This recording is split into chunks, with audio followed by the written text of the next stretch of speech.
आई बस इथे पहिले. हो हो बसतो. तू बस, मी तुझ्यासाठी पाणी आणतो. नाही, पाणी नाही पाहिजे. आई तू कशाला रडते? गुड्डी, खूप मोठी चूक झाली माझ्या हातून. मी असं नव्हतं करायला पाहिजे. मी कोणाचाही विचार नाही केला. मी एकटी जंगलात गेली आणि सोन्याच्या मागे लागली. खूप लालच केलं मी. खूप चूक केली मी. तुझी चूक तुला समजली ना, मग झालं. आम्हाला शाळेत शिकवते ना, चूक माणसाकडूनच होते. झाली ना, तुला समजली ना चूक, तर मग रडते कशाला? इतका समजदारपणा गुड्डी तुझ्या कशात आला? मी तुझी आई असून माझ्या अंगात एवढा समजदारपणा नाही आहे. हे बघ, तू काही विचार करू नको आता. आता आराम कर, बस मी पाणी आणतो आणि पाणी पी. मला सगळ्याजणी माफ नाही करणार, कोणीच माझ्यासोबत बोलणार नाही आता. सगळेच जण माफ करते आई. मला सांग का दिन्याच्या आईला शांता काकूला बाबा किती बोलले, तरी पण शांता काकू आणि दिन्यानंच मदत केली ना. मला पण सांभाळलं, म्हणून म्हणतो कोणीच राग नाही करत. तू ना जास्त विचार करू नको. चल मी पाणी आणते. किती समजदार आहे माझी गुड्डी. मी कधी तिला असं प्रेमाने लावलं. मामाच्या घरी राहते बिचारी, तरी किती समजदार आहे. दिन्या बाबा नाही आले का रे? आहे, आपल्या मागच आहे. कोणातरी संग बोलून राहिले बाहेर. आता काही आपली खैर नाही दोघाची. तू मला एक सांग दिन्या, का तू लहानसा एवढले 2-3 पोरं घेऊन, आणि समजा त्या 2-3 पोरं आपली कोणाला काही झालं असतं तर त्यावरच आपत आली असती ना. तुला थोडासाही विचार कसा नाही केला की एकटा रात्री जंगलात गेला तू तर आमच्यापाशी येता ना, आम्हालाही विचारता का तुमचं काय प्लॅन आहे. ते बाबा काय मीच तुझ्याच तुरी आता चांगली तुई असं वाटते का चांगली पिटाई द्या तुई. हे पाय आई, तुला जे वाटते ते कर तू. पण मला एक सांग की ते गुड्डी बिचारी रडत होती, तर मला खूप वाईट वाटलं. त्याच्यापेक्षा ते यात जास्त वाटलं का तू का म्हणतेस अन्न न घेण्याचा प्रण केलता तू ना. पाणी नाही, अन्न नाही, तर मग का मी चुपचाप बसू का? पण मला एक सांग, का मी अन्न नसते घेतलं ती 1-2 दिवसात काही मी काही होत नव्हतं मला. पण तू जर गेले सगळे पोरं घेऊन, कोणाच्या पोराला झालं असतं किंवा तुले काही झालं असतं तर मग काय झालं असतं? एवढी मोठी चूक तुला केली कशी? जंगलात चोर होते म्हणते, आणि त्या चोरानंच तुम्हाला काही केलं असतं तर काय होतं तुमच्याजवळ? चुकलं, आमचं खरंच चुकलं आई. पण समजलंच नाही वेळेवर काय करावं म्हणून. चुकलं म्हणतं तू? ते बोललीस ना त्यांना, दिन्यात असं आहे म्हणे. मग ग्रीष्माला घेऊन गेला, तू मोहितले घेऊन गेला. हां, सगळ्याचे पोरं एक एकटे आहे. एक एकटे राहू का 2-2 राहू? पण तुला किती मोठी चूक केली हे. मला एक सांग, सोबत जर घेऊन गेलो असतं तर वेगळी गोष्ट होती ना. पाहिलंच असतं ना त्या पद्माले. आज नसती भेटली तर उद्या भेटली असती. तिची चूक, सोनं घेऊन पळाली ते, आणि त्याचा इल्जाम आमच्यावर लावला. पण आम्ही सहन केलं असतं ना, काही उपाय काढला असता. पण तुला काय गरज होती?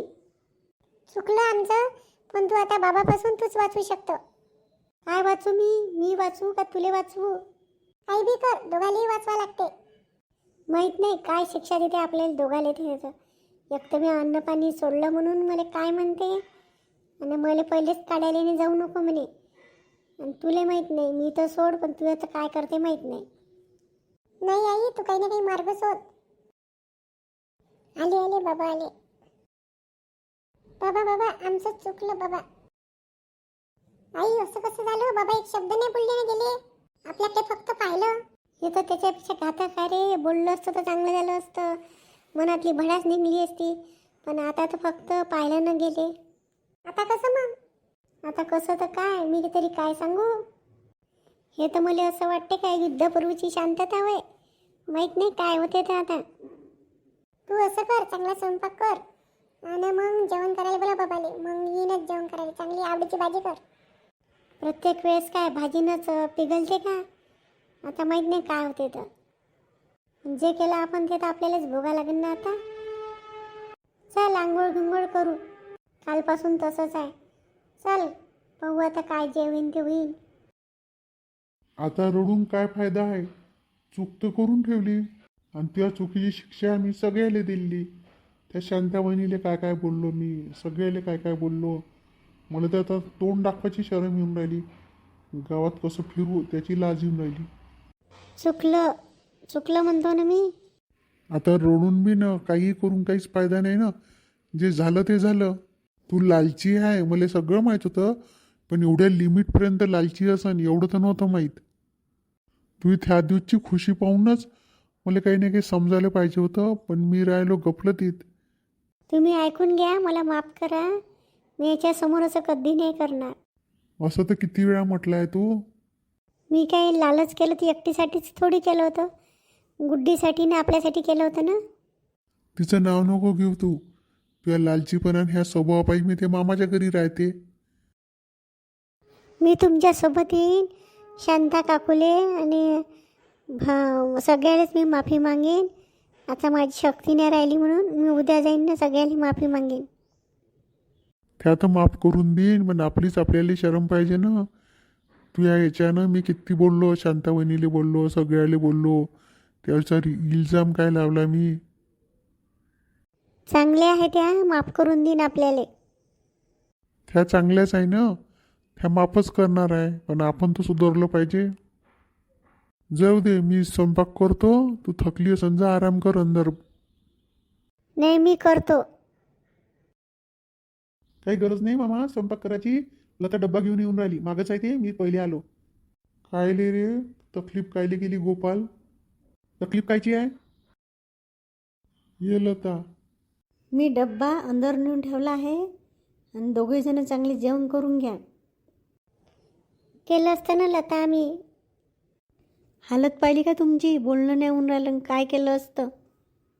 बस ना लता. नाही आम्ही बसत नाही, आम्ही दोघेही भेटायलाच आलो.